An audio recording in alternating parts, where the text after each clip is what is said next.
Hello students, कैसे हो बेटा? सब बढ़िया डियर। चल, आज हम शुरू करेंगे बेटा मैथमेटिक्स। चैप्टर नंबर है हमारा फर्स्ट, और बेसिक बातें मैंने लास्ट लेक्चर में आपको बता दी थी।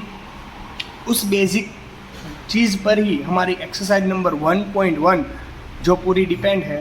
तो आज एक्सरसाइज नंबर 1.1 के अंदर सॉल्यूशन देख लेंगे, किस तरीके से क्वेश्चन सॉल्व होते हैं, किसे सेट कहा जाता है। मैंने आपको कल समझाया था किसे सेट कहा जाता है, किसे सेट समझाया था, फिर belongs to, does not belongs to, ये सारी बेसिक चीज़ें हमने कल हमारे इंट्रोडक्शन टू सेट, यानी कि सेट की जो मैंने इंट्रोडक्शन फर्स्ट लेक्चर जो था हमारा, ये हमारा सेकंड लेक्चर है। तो बस फर्स्ट लेक्चर में मैंने आपको इंट्रोडक्शन टू सेट समझाया था। तो चलो एक्सरसाइज नंबर 1.1 के अंदर जाते हैं। आपके पास टेक्स्ट बुक तो होगी, ये टेक्स्ट बुक के ही सारे एक्सरसाइज है बेटा। Which of the following are set, justify your answer, यानी कि जो नीचे दिया गया हुआ है उसके अंदर से कौन कौन सेट है और कौन सेट नहीं है, जस्टिफाई करना है हमारा आंसर। ओके, तो जस्टिफाई करेंगे। पर सेट किसे कहते हैं? Set is a finite value, वो आपको पता है डियर, कल ही मैंने समझाया था। Set is a one type of finite value, वो फाइनाइट है, इनफाइनाइट नहीं है। ओके, जस्ट सेट के एग्जाम्पल मैंने भी दिया था, 2-3 एग्जाम्पल भी मैंने दिए थे बेटा। चलो उसके ऊपर से first question, the collection of all the elements of year beginning with the letter J, यानी कि एक ईयर में, तो इट इज अ सेट और नॉट? The collection of all months of year beginning with the letter of J, जो यहाँ per year के अंदर जो भी मंथ जैसे शुरू होता है उसका कलेक्शन बताओ। तो इट इज अ सेट और not? It is a set. Why it's called to set? Because of if we ask you what is the beginning month of year in the beginning with the letter of J, then you said about with J यानी कि जनवरी, जून और जुलाई। that अगर यही चीज़ आप किसी और student से पूछोगे तो सेम आंसर आएगा, किसी भी स्टूडेंट से आप मुझसे पूछोगे तो भी सेम आंसर आएगा। यानी कि ऐसा कलेक्शन, यानी फाइनाइट वैल्यू, अंडरस्टूड क्या बोल रहा हूँ? तो ये फाइनाइट वैल्यू है, तो इसको इसलिए इसको बोला जाएगा सेट। ओके, तो इसका आंसर मैं लिख देता हूं, the month of year beginning, of year beginning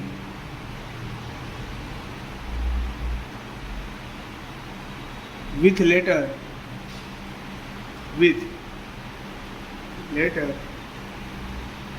J are January,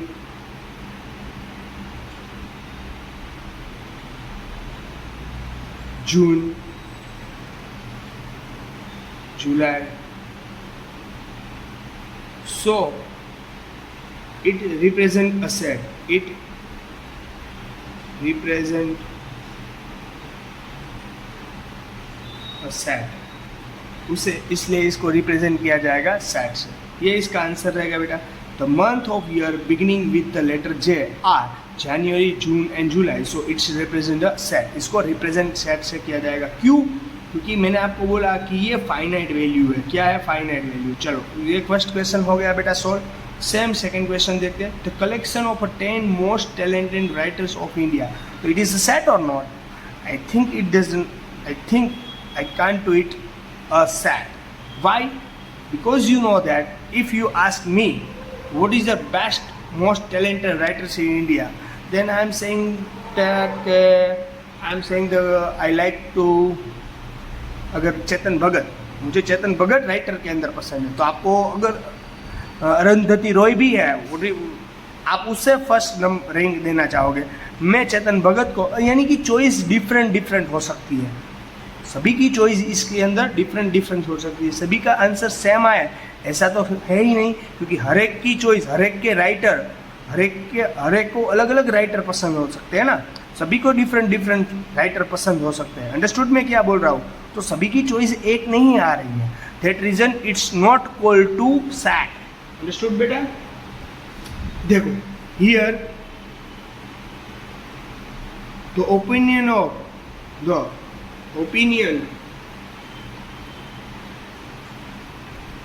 of most talented writers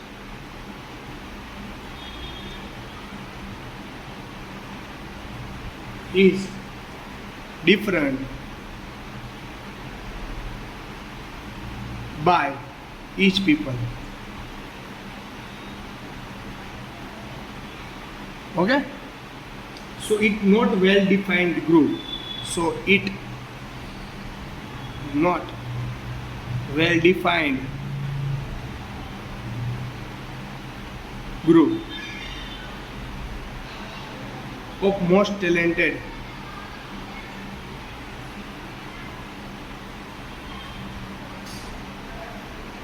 writers. So it is does not represent all set. So it does not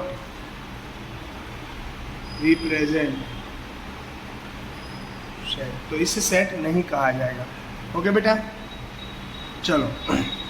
third, a team of 11 best cricket batsman of the world, यानी a team of 11 best cricketer batsman of the world, यानी कि एक मुझे ऐसी team बताओ, best team बताओ 11 best cricketer batsman of the world. ये world के अंदर 10 ऐसे 11 बैट्समैन बताओ जो आपके हिसाब से बेस्ट बैट्समैन है क्रिकेट के अंदर. तो वो भी बोलोगे कि आप हर एक की चॉइस बेटा अलग रहेगी, तो इसको भी सेट नहीं कहा जाएगा. तो क्रिकेट बैट्समैन में भी best for a person, the cricketer, सबके लिए एक चॉइस थोड़ी ना रहेगी. The cricketer, cricket batsman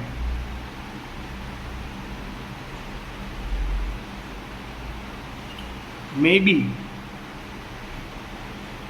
best for one person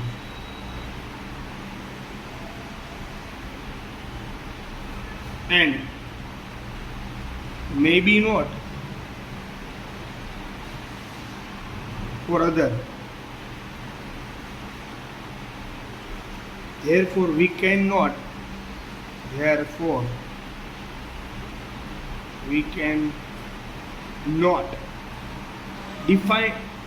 definitely decided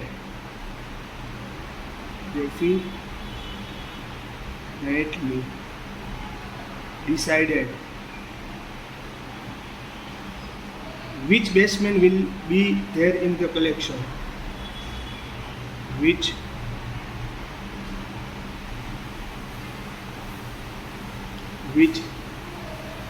batsman will be there in the collection.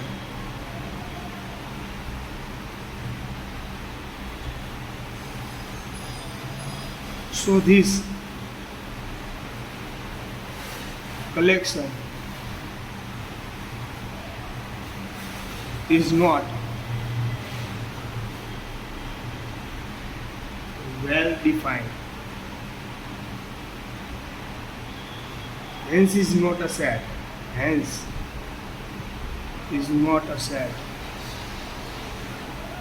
आपको पता है कि हर एक की चॉइस डिफरेंट रहती है. आप मुझे बताओ कि आपके हिसाब से कोई अलग बैट्समैन बेस्ट होगा, मेरे हिसाब से कोई अलग बैट्समैन बेस्ट होगा. तो इसी तरीके से यहाँ पर आप कह नहीं सकते कि ये बैट्समैन ये सेट है, तो इसलिए इसको भी सेट नहीं कहा जाएगा, इसको भी नहीं कहा जाएगा, इसे सेट कहा जाएगा. चलो अब देखते हैं फोर्थ कंडीशन के बारे में. फोर्थ कंडीशन क्या है? The collection of all boys in your class. The collection of all boys, यानी आपको कलेक्ट करना है all boys in your class. तो ये पता है कि all boys in your class is well defined, यानी कि डिफाइंड है, फिक्स है. आप मुझसे पूछोगे तो मैं भी देख कर बताऊँगा ये सभी बॉयज़ है, इसका सेट अलग बनाओ. आप पूछोगे तो आपको भी कुछ पता है कि हमारे क्लास में इतने ही बॉयज़ हैं. तो और किसी पर्सन से पूछोगे वो देखकर बताएगा कि ये इतने ही स्टूडेंट्स हैं, इतने ही बॉयज़ हैं इस क्लास के अंदर. तो this is a well defined set, तो इसे कहा जाएगा it is a set. Okay, तो इसका आंसर ये देगा, the collection of all boys in your class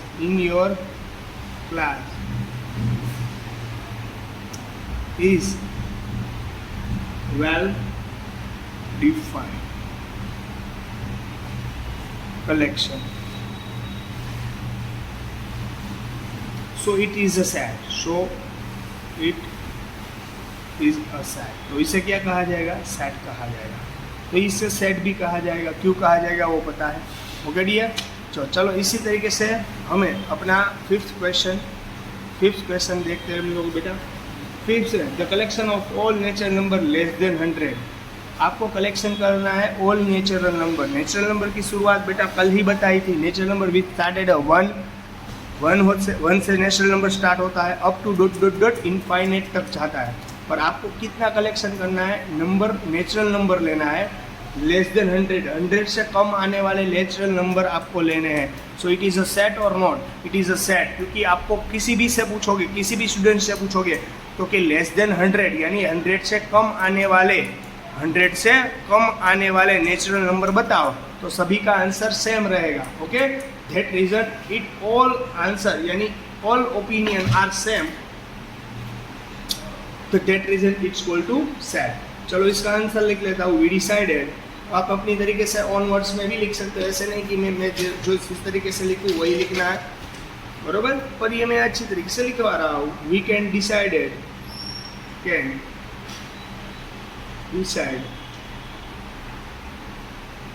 all natural number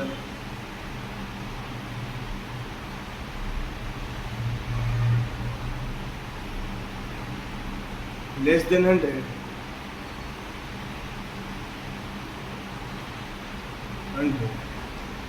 so it is a well defined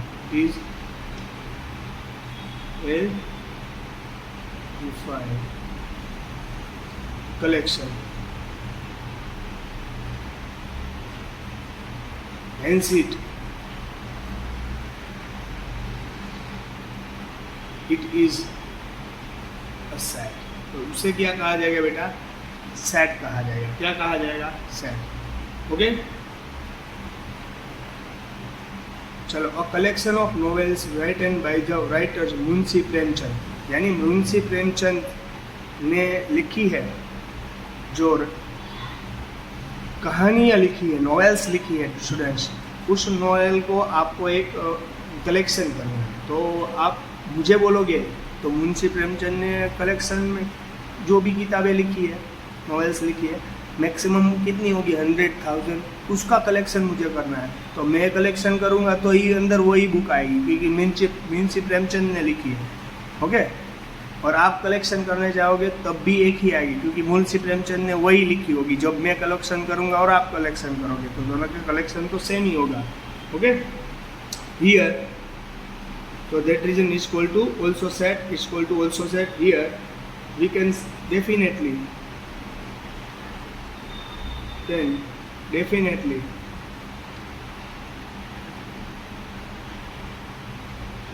decide whether a given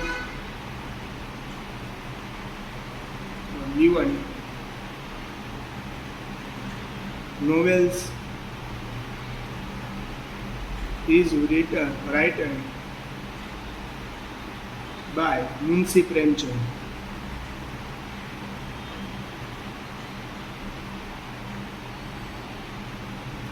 or not. So this collection is well defined. So this collection is well defined. Hence it is a set.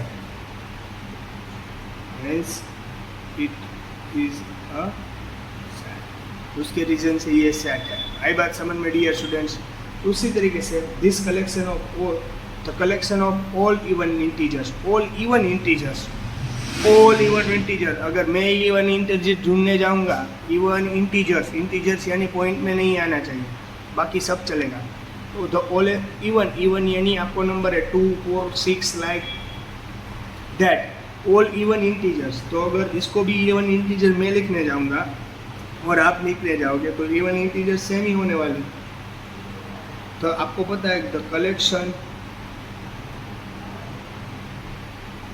Of all even integers are is a well defined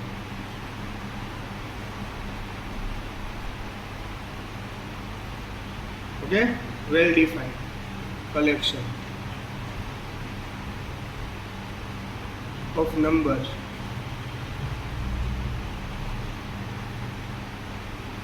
hence it is a set hence it is set. Okay, the collection of all even integers is a well defined collection of number, hence it is a set. तो उसे क्या कहा जाएगा बेटा? Set कहा जाएगा.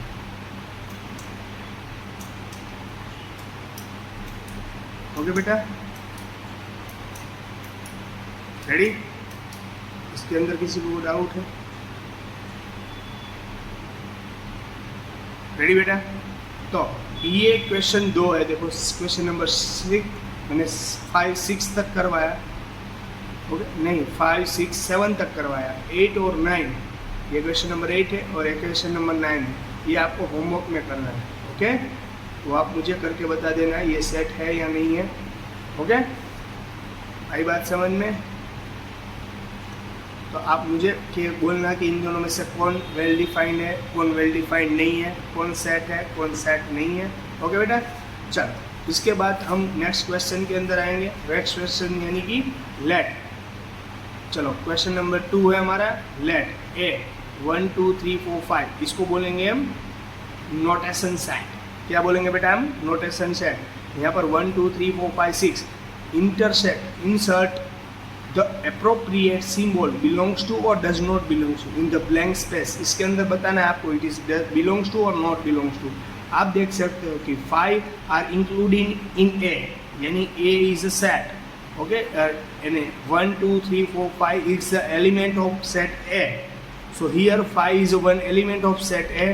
That reason 5 are depend on A.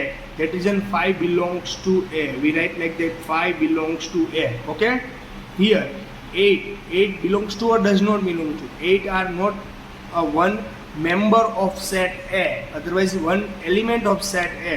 That reason is equal to does not belongs to. Okay beta, here 0 belongs to or does not belongs to.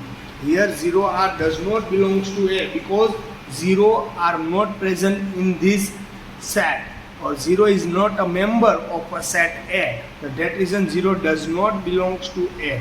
Okay beta, same in the question number 4. 4 belongs to A because of 4 are present in the set A, and 4 is a one type of belongs does 4 belongs to A. Okay, आई बात समझ में? Second 2 is a belongs to A because of 2 are present in A. और 10 इसका answer आपको homework में करना है. It is your homework. एक होमवर्क में कर लेना. 10 belongs to और does not belongs to, यानी 10 इसके अंदर होगा तो बिलोंग्स टू, और नहीं होगा तो does not belongs to. Okay, ये आपको घर से करना है. ओके बेटा, ये बात समझ में? चलो, ये तो इजी टॉपिक था. बिलोंग्स टू और डज नॉट बिलोंग्स टू समझाया था मैंने लास्ट भी. अगर कोई पर्टिकुलर यूनिट सेट के अंदर है तो इस बिलोंग्स टू ऑन सेट है, अदरवाइज नहीं है तो इस does not belong to set है. ओके, चलो अब उसके बाद का क्वेश्चन है third. Write the following set in the roster form. यहाँ पर जो भी फॉर्म के अंदर दिया गया है वो सेट बिल्डर फॉर्म में दिया गया हुआ है. आपको इसको कन्वर्ट करना है रोस्टर फॉर्म में. तो रोस्टर फॉर्म में कैसे कन्वर्ट करोगे वो मैं आपको बेटा बता देता हूँ. इन सभी का क्वेश्चन आंसर मैं यहाँ लिख रहा हूँ. देखो फर्स्ट क्वेश्चन ये है आपके पास, वो सॉल्व कर रहे हैं हम लोग. तो उसका आंसर फर्स्ट का यहाँ पर लिख रहा हूँ. ए एक्स, ये इस साइन को सच दैट बोलेंगे. क्या? X such that x in an integer and -3 less than x और लेस देन 7. यानी x है, इसकी वैल्यू -3 है और 7 इन बिटवीन होगी, यानी -3 लेस देन है, यानी -3 से ये कैसा होगा बेटा? ज़्यादा होगा. बट लेस देन 7 है, यानी x की वैल्यू 7 से कम होगी. ऐसे इंटीजर आपको लिखने हैं. तो सेट A है तो यहाँ पर A. वैसे कौन कौन से नंबर आएंगे आपको पता है बेटा कि मैंने आपको कल भी समझाया था, it is your set builder form. आपको रोस्टर फॉर्म में कन्वर्ट करना है। रोस्टर फॉर्म में कैसे कन्वर्ट करोगे डियर, कि सारे एलिमेंट्स लिखने हैं। देखो -3 to 7 इन बिटवीन में जो भी आने वाला है, तो क्या क्या क्या, -2, -1, 0, 1, 2, 3, 4, 5, 6। ओके बेटा, तो मैंने आपको ये भी बोला था बेटा -3 less than x less than 7। अगर यहाँ पर सिर्फ नेगेटिव लेस देन और नीचे इक्वल टू होता तो 3 आर इंक्लूडिंग इन इट, यानी 3 इसके अंदर आता। अगर यहाँ पर जस्ट लेस देन है तो यानी 7 इसके अंदर नहीं आता, यानी इन बिटवीन में आने वाली वैल्यू लिखनी है, तो it is our set. Okay, ये हो गया हमारा रोस्टर फॉर्म। ये कैसा हो गया बेटा, आंसर जो मैंने लिखा वो रोस्टर फॉर्म में। चलो आंसर सेकंड क्वेश्चन क्या है, देखो सेकंड क्वेश्चन ये है बेटा आपका, देख सकते हो आप लोग, मैंने स्क्रीन पर भी दिखा और आपके पास टेक्स्ट बुक भी रहेगी। x such that x in a natural number less than 6। आपको x such that x in a natural number less than 6, less than आपको b, यहाँ पर b है, यहाँ नोटेशन सेट है b, तो करली ब्रैकेट के अंदर लिखना पड़ेगा बेटा dear x such that x in a natural number less than 6। Less than 6 यानी natural number, less than 6 natural number. Natural number की शुरुआत कहाँ से होगी बेटा, 1 से, बट लेस देन 6 बोला है। लेस देन 6 यानी 6 के कम होने वाले नेचुरल नंबर बताओ, जल्दी जल्दी बताओ, जल्दी। तो आप मुझे बताओगे सर ये 1 natural number, 2, 3, 4, 5, 6, it is your natural number. Okay बेटा, यस और नॉट, आई बेटा बात समझ में। बेटा सॉरी बेटा, यहाँ पर आप देख सकते हो कि 6 नहीं आता क्योंकि लेस देन बोला है, लेस देन 6 यानी 1, 2, 3, 4, 5 जस्ट 5 ही आएगा। ओके बेटा, चलो आंसर थर्ड हमारा। ओके, थर्ड क्वेश्चन है x such that x in a 2-digit number such that the sum of its digit 8, यानी 2 डिजिट वाला नंबर होना चाहिए जो दोनों डिजिट को अगर एडिशन करूँ तो उसका मुझे सम, यानी दोनों का सम मुझे कितना मिले बेटा, 8 मिले। तो चलो वो कौन कौन से नंबर है आपको बता देता हूँ पहले। यहाँ इट इज़ अवर सेट, वो कौन कौन से नंबर है कि जिसका 2 डिजिट नंबर होना चाहिए और दोनों का उस डिजिट का मैं एडिशन करूँ तो सम उसका 8 आना चाहिए। वो कौन कौन से डिजिट है, तो पहले मैं 17 से शुरुआत करूँगा। 1 + 7 यानी 8 हो जाता है बेटा। सेकेंड 2 + 6 यानी 8 हो जाता है। ओके, बाद में 3 + 5 यानी 8 हो जाता है, यानी 4, 4, 8। बाद में बेटा 5, 3। ओके बेटा, बाद में 6, 2, बाद में 7, 1, उसके बाद 8, 0। ये सब बेटा ऐसे डिजिट है जिसका एडिशन करोगे तो उसका नंबर क्या मिलेगा आपको बेटा, एडिशन करने से आंसर उसका 8 आएगा। ये डबल डिजिट, सारे डबल डिजिट नंबर ही है ना, जिसका एडिशन करने से आपको कितना आंसर मिलेगा बेटा, 8। ओके, आई बात समझ में कि डाउट है इसमें किसी को कुछ बेटा, एकदम क्लियर हो गया। इसके अंदर फिर भी किसी को कुछ डाउट रहे, दिक्कत हो तो बोल देना। ओके डियर, चलो अब इसके अंदर क्या आएगा, क्वेश्चन नंबर 4 के बारे में डिस्कशन करेंगे। चलो क्वेश्चन नंबर 4 है उसका, चलो यहाँ पर ध्यान रखना, x is a prime number which is divided of 60। पहले तो प्राइम नंबर किसे कहा जाएगा, प्राइम नंबर आपको पता है, मैंने कल भी समझा था, आज भी बोल रहा हूँ। प्राइम नंबर यानी इट डिविजिबल बाय इटसेल्फ और ऑल्सो 1, यानी कि वो सिर्फ उससे ही डिवाइड होना चाहिए। लाइक एग्जांपल ऑफ 3 किसी के टेबल में नहीं आता है नहीं, तो सबसे छोटा प्राइम नंबर क्या है बेटा, 2 है, जो 2 भी किसी के टेबल में नहीं आता। 1 प्राइम नंबर नहीं है। ओके, तो 1 किसी के टेबल में नहीं, 2 किसी के टेबल में नहीं आया। इट डिविजिबल बाय इटसेल्फ और ऑल्सो 1, जो खुद से डिवाइड हो और दूसरा एक 1 से डिवाइड हो, तो उसको बोलेंगे हम प्राइम नंबर। देखो 2 is a prime number, 3 is a prime number, 4 it does not prime number because 2, 4 also divided by 2, 4 and 1। Okay, तो 5 is a prime number, yes. 2, 3, 5, 7, 9 is not prime number because 9 also divided by 3 3 जा 9, तो it's doesn't call to a prime number. Okay, तो आपको क्या करना है, x that x a prime number which divisor of 60. आप ऐसा प्राइम नंबर ढूंढो जो 60 से डिवाइड हो सके, 60 को डिवाइड कर सके. तो ये नोटेशन सेट डी हो गया हमारा. ये करली ब्रैकेट के अंदर जो भी सॉल्यूशन लिखना है, is a prime number which is divisor of 60, यानी 2 डिविजर बाय 60 या 2 3 30 या 60 होता है. सेकेंड, 3, थर्ड, फोर्थ, बाकी एक भी नहीं है, देख सकते हो आप लोग. 5, 7 not divided by 60. Okay, and जो भी बाकी है एक भी प्राइम नंबर ऐसा नहीं है जो डिविजर ऑफ 60 का. ओके, तो ये मैंने थर्ड और फोर्थ दोनों करवाया है बेटा. Fifth, E the set of all letters in a word trigonometry, यानी कि आपको ट्रिगोनोमेट्री लिखा हुआ है, ऑल सेट को लिखना है. तो कैसे लिखोगे बेटा, फिफ्थ क्वेश्चन. तो एक फिफ्थ में ध्यान रखना, तो आपको समझ में आएगा कि कोई स्टूडेंट्स तो यही लिख देंगे. यहाँ पर नोटेशन सेट है ई. ओके, तो कोई स्टूडेंट्स तो ट्रिगोनोमेट्रिक एज इट इज लिख देंगे, पर ये सेट के एक रूल्स है कि कोई भी डिजिट दूसरी बार, कोई भी यूनिट दूसरी बार रिपीट नहीं होना चाहिए, एक ही बार आना चाहिए. देखो, T R I G O N O M. E गई नहीं बात शुरू. देखो, एक भी रिपीट नहीं हुआ है, एक भी T R I G O N A E और ट्रिग्नोमेट्री वाई बाकी रह गया ना. यस, इससे ध्यान रखना, मैं वाई बाकी रह गया था. अगर एक भी एलिमेंट्स लिखना भूल जाओगे तो आपका आंसर गलत हो जाएगा. ओके, एक एलिमेंट रिपीट नहीं हो रहा है. देखो, एक भी एलिमेंट, और ये सेट की एक कंडीशन है कि एक भी एलिमेंट्स रिपीट नहीं होना चाहिए. ओके बेटा, तो ये क्वेश्चन नंबर 5 ये आप होमवर्क में करोगे. ओके, ये क्वेश्चन नंबर 5 है, वो आपको होमवर्क में करना है. ओके डियर, चलो ये क्वेश्चन नंबर 5 है, वो आपको होमवर्क के अंदर करना है. चलो, अब इसके बाद क्वेश्चन नंबर एक और आएगा, एक और क्वेश्चन हमारा नेक्स्ट क्वेश्चन. ओके डियर, चलो ये क्वेश्चन नंबर 3 हमारा यहाँ पर खत्म होता है. अब बात करेंगे बेटा क्वेश्चन नंबर 4 के बारे में.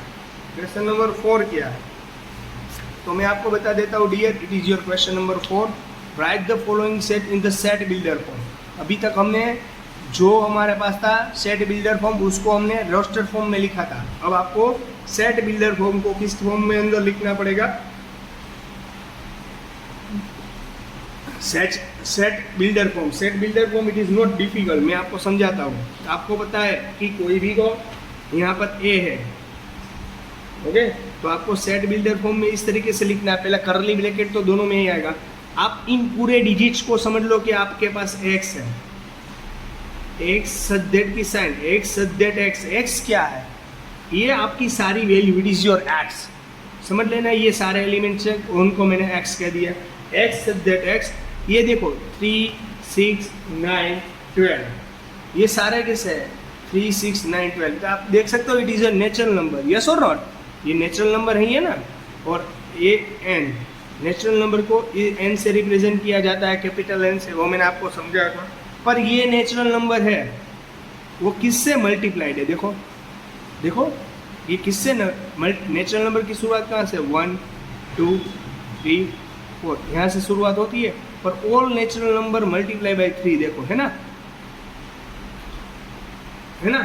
तो यहाँ पर all natural number multiply with 3. देखो 3 1 जा 3, 3 2 जा 6, 3 3 जा 9, 3 जी जाते हैं, इसलिए 3, but multiply with the small N. Small N क्या है, स्मॉल एन है वो नंबर है, स्मॉल एन है वो नंबर है. ओके, तो यानी 1 1 स्टार्ट कहाँ से हुआ था, 3 1 जा 3, यानी 1 से स्टार्ट हुआ था. ये नेचुरल नंबर की शुरुआत 1 से हुई थी. ओके, ये नेचुरल नंबर की शुरुआत कहाँ से हुई थी बेटा, 1 से हुई थी. ओके, 1 से नेचुरल नंबर की शुरुआत हुई थी. बट ये देखो 1 किसके बीच में था, 1 इंक्लूड है या नहीं है, क्योंकि 3 1 जा 3 होता है, तो इसलिए लेस देन और इक्वल टू लिखना है. एन 1 से कम यानी अदरवाइज 1 भी ले सकते हो यहाँ पर। और मैक्सिमम किससे मल्टीप्लाइड था? 4 के साथ। है आई बात समझ में या नहीं आई? इट इज इक्वल टू इसको किस फॉर्म कहा जाएगा बेटा? Equal to set builder form. एक दो एग्जांपल सीखेंगे यानी से पूरा समझ में आ जाएगा। समझो, first of all it is your X, तो we write like this X that X. Okay, इतना तो लिखना आता है। बाद में देखो 2 4 8 16 32, देखो ये 2 4 8 यानी आप देख सकते हो डियर स्टूडेंट्स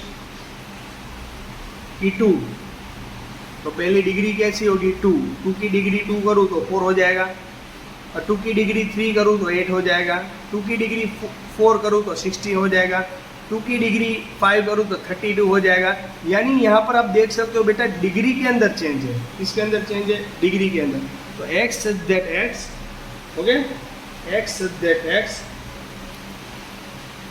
एंड कैपिटल, यहाँ पर आपको पता है कैपिटल, क्योंकि यहाँ पर लो डिग्री है एंड वो नेचुरल नंबर है। पहले 1 डिग्री थी, 2 की 1 डिग्री यानी 2, 2 की 2 डिग्री यानी 4, 2 की 3 डिग्री यानी 8, 2 की 4 डिग्री यानी 60, 2 की 5 डिग्री यानी 32, यानी कि it is a natural number. Okay dear, तो इससे नेचुरल नंबर कहा जाएगा। तो एक्स दैट एक्स एंड,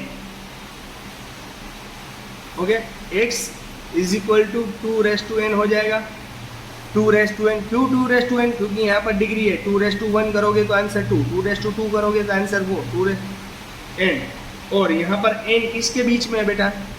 2 से स्टार्ट हुआ है, तो 1 are including in, that region we write less than और equal to n, less than और इक्वल टू 2 करोगे तब 32 आएगा। अब 32 से आगे कोई टर्म नहीं है इसलिए, ओके। और n belongs to natural number, यानी स्मॉल n यानी नेचुरल बिलोंग्स टू h। इस तरीके से भी लिखते हैं। इनमें मैंने नहीं लिखा पर यहाँ से भी लिख सकते हो। Okay, we doesn't have any problem. Okay, तो आप इस तरीके से लिख सकते हो। चलो इसके अंदर भी करवा दूंगा मैं। आपको पहले लिखना x such that x, okay, x such that b c। चलो x सच दैट x है। अब यहाँ पर भी देखो 5 1 जा 5, 5 2 जा, यहाँ पर 5। अब यहाँ पर भी स्क्वायर है, देखो 5 यानी 5, 5 यानी 25, 5 यानी 125, 5 यानी 625। आप इस तरीके से आगे जितना बढ़ते जाओगे इतना ही आएगा। x that x and x raise to 5n, और किसके बीच में आएगा? 1 less than n less than 5, और स्मॉल n यानी small n belongs to natural number capital n। Okay बेटा, तो इस तरीके से आप सेट बिल्डर फॉर्म में इसको लिख लिया। चलो इसको भी सेट बिल्डर फॉर्म में लिखना है। पर आप देखो 2 4 6 अब to dot dot dot dot dot dot, यहाँ से डॉट डॉट डॉट डॉट चला जा रहा है, यानी ये तो इनफाइनाइट तक जाएगा, ये तो इनफाइनाइट तक जाएगा। तो इसको इस तरीके से भी लिख सकते हो, x such that x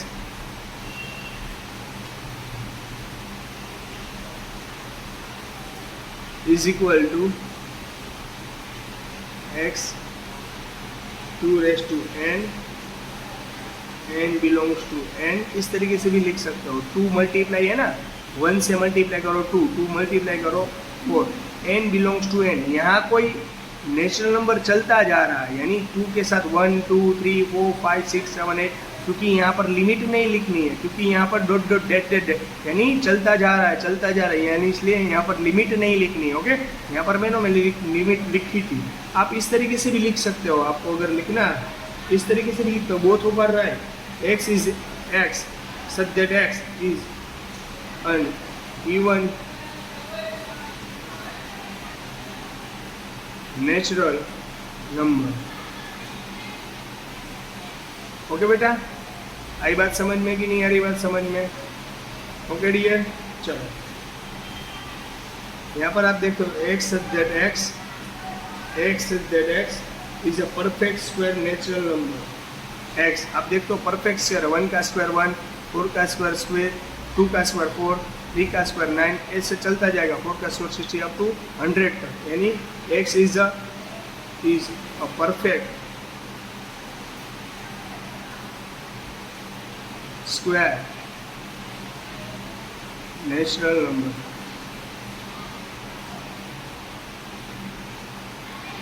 okay, आई बात समझ में? यानी ये परफेक्ट नेचुरल स्क्वायर है। तो आपको इस तरीके से भी लिख सकते हो इसको, x such that x is x raised to n square n belongs to n, इस तरीके से भी लिख सकते हो। पर यहाँ पर लिमिट लिखनी पड़ेगी क्योंकि 100 तक है, तो 1 लेस देन और equal to n less than और इक्वल टू 10, क्योंकि 10 का स्क्वायर यहाँ पर 100 हो जा रहा है, इसीलिए आप इस तरीके से भी लिख सकते हो, इस तरीके से भी लिख सकते हो। ओके, तो यहाँ पर भी लिखना पड़ेगा ना, एक शब्द है परफेक्ट स्क्वायर नेचुरल नंबर, पर कहाँ तक? 1 से लेस देन और इक्वल टू n और लेस देन और इक्वल टू 10, इस तरीके से भी लिख सकते हो, इस तरीके से एज योर विश। ओके, तो आपको अब सेट बिल्डर फॉर्म में लिखना पता चल गया होगा कि कैसे हम सेट बिल्डर फॉर्म लिख सकते हैं। ओके बेटा, चलो अब यहाँ पर क्वेश्चन नंबर 4 भी खत्म होता है। अब क्वेश्चन नंबर है हमारा क्वेश्चन नंबर 5। क्वेश्चन नंबर 5 भी मैंने आपको बताया बेटा किस तरीके से लिख सकते हैं। List of all the elements of the following set, यानी लिस्ट है all the elements of the following set, यानी ए x such that x is an odd natural number, x such that x is an old natural number। ये old natural number है dear. old natural number यानी कि कैसा number बेटा, समझा देता हूँ। x such that x an odd natural number, odd natural number यानी कैसा नंबर? odd यानी 1, 3, 5, 7, ये सब odd natural number है। इसका आपको क्या करना है, एलिमेंट्स लिखने हैं। तो सेट ए के सिर्फ एलिमेंट्स लिखने हैं, तो 1, 3, 5, 7 up to dot dot dot. क्यों लिखा मैंने? क्योंकि यहाँ पर कोई लिमिट नहीं दी गई हुई है। आई बात समझ में? ये इसका आंसर है। चलो बी का आंसर लिख रहा हूँ। x is an integer -1/2 less than x less than 9/2, यानी ऐसे एलिमेंट्स लिखो जो 9/2 के और -1/2 के इन बिटवीन में आ जाओ। तो -1/2 के इंटीजर्स लिखने हैं। देखो इंटीजर यहाँ पर लिखा है ना, इंटीजर लिखने हैं, नॉन इंटीजर ये तो नॉन इंटीजर है क्योंकि डिवाइड में इसका आंसर पॉइंट में आएगा, इसलिए it is equal to non integer, पर हमें इंटीजर में लिखना है। इंटीजर यानी पूरा डिजिट, लाइक दैट। -1/2 है तो इससे छोटा आना चाहिए, ये नहीं आना चाहिए, इससे छोटा होगा। -1/2 यानी 0.5 होता है, -0.5 से बड़ा है 0। ओके, और -9/2 पॉजिटिव है, इससे छोटा होना, 9/2 यानी 4.5, इससे छोटा होना चाहिए। ओके, और -1/2 और 9/2 इसके अंदर इंक्लूड नहीं है क्योंकि जस्ट लेस देन है। तो 1, 2, 3, 4 अब नहीं आएगा। ओके, आई बात समझ में किस तरीके से लिखना है?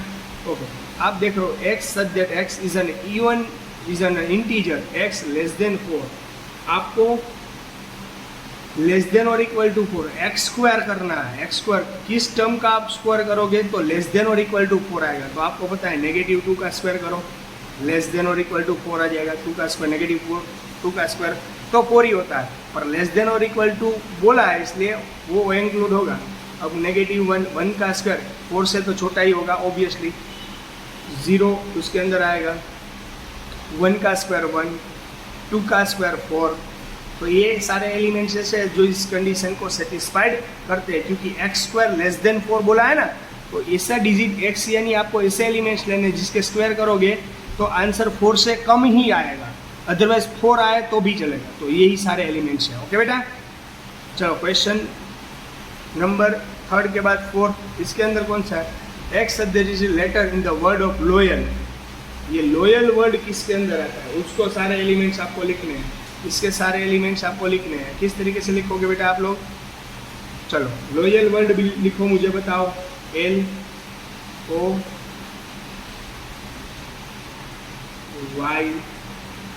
LOYA। सर आप एक L भूल गए, नहीं लिखना है, एक भी लेटर रिपीट नहीं होना चाहिए, सेट की ये प्रॉपर्टीज है ना बेटा। ओके, चलो अब एक subject is month of year not having 31 days, यानी यहाँ पर 31 डेज नहीं है, वो सारे कलेक्ट करो। तो आपको पता है कि जनवरी में 31 डेज होती है, तो फरवरी में नहीं होता है, तो ये एक फेब्रुआरी, उसके बाद अप्रैल में 31 नहीं होते हैं, बाद में जून के अंदर नहीं होते हैं, उसके अंदर जून के बाद सितंबर, ये सारे मंथ ऐसे हैं जिसके अंदर नहीं आते हैं, नवंबर, ओके, ये सारे मंथ इसके हैं जिसके अंदर 31 डेज नहीं आते, ओके, तो ये मैंने सारे लिख दिए। चलो, X is X consonant in the English alphabet which precedes K, यानी क्या बोला है, consonant in the English alphabet, यानी इंग्लिश अल्फ़ाबेट के अंदर के से पहले आने वाले लेटर लिखने हैं, के से पहले आने वाले लेटर लिखने हैं, और कंसोनेंट अल्फ़ाबेट प्रेसिडेंस, यानी मीनिंग रहता है कि वोवेल है, वोवेल एक भी एंटर नहीं होना चाहिए, एक भी वोवेल आना नहीं चाहिए, कंसोनेंट्स लिखा है उसका मतलब होना चाहिए। चलो, A-I-O-U वोवेल है, वोवेल के बिना आना चाहिए, A-B-C-D-F-G-H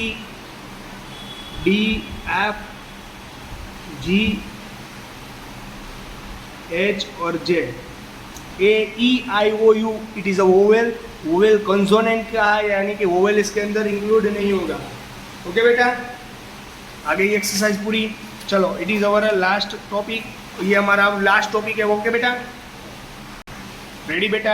अब देखो क्वेश्चन नंबर 6 के बारे में डिस्कशन कर रहे हैं। Match of the each of the following set on the roster form with the same on the right describe in the set builder form, यानी कि यहाँ पर आपको लिखना है, कौन आपको मैच करना है कि कौन से, इसका आंसर क्या इसके अंदर है, इसका आंसर क्या इसके अंदर है। चलो, 1 2 3 6, 1 2 3 6, तो क्या है, x is a prime number and a divisor of 6, ये प्राइम नंबर है देखो, और ये डिविजिबल है भाई, देख लो अच्छी तरीके से, आप ही इसका सॉल्यूशन कर लेना, मुझे आपको आ जाएगा, इजी है बेटा, इसके अंदर कोई हार्ड नहीं है। तो देखो 1 2 3 6,